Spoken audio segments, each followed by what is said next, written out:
Hello, friends. Imagine a vast land where the sun blazes down on golden sands, where a mighty river snakes its way through an unforgiving desert, bringing life wherever it touches. This is where our story begins, on the banks of the Nile, in a land that would become one of the greatest civilizations in history, ancient Egypt. But before the pyramids, before the pharaohs, and before the mummies wrapped in mystery, Egypt was just a land of scattered villages, filled with people trying to survive. And survival wasn't easy. You either lived near the Nile, where water and fertile soil made farming possible, or you wandered the endless desert, hoping not to become a snack for a hungry lion. Speaking of the Nile, as I drift along its waters in this canoe, it's easy to see why it was the lifeline of ancient Egypt. While the desert stretches endlessly on both sides, the riverbanks are lush, green, and bursting with life.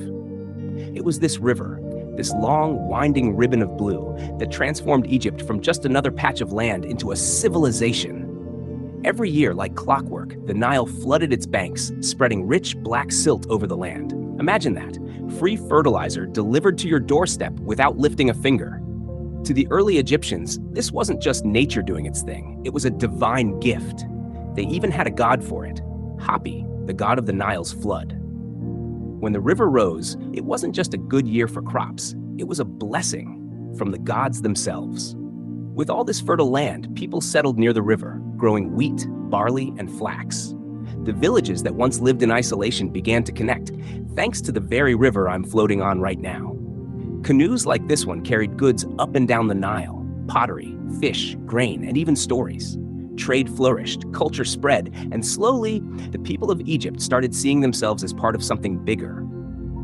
But here's the thing. Egypt wasn't one united land yet. It was divided into two powerful regions. Upper Egypt, which was actually in the south. Yes, geography was confusing even back then. And Lower Egypt, in the north, near the Mediterranean. These two regions had their own rulers, their own traditions, and, let's be honest, their own rivalries. They were like two siblings, constantly trying to outdo each other. And if history has taught us anything, it's that two powerful neighbors rarely stay friendly forever. For a long time, these two lands existed separately, each ruling their own territories. But a great change was coming. Someone, a leader, a warrior, a king, would rise to unite them, creating the first true Egyptian civilization. He would take two crowns and forge them into one, leaving a legacy that would last for thousands of years. Who was this first great pharaoh? Well, my friends, that is a tale for another journey.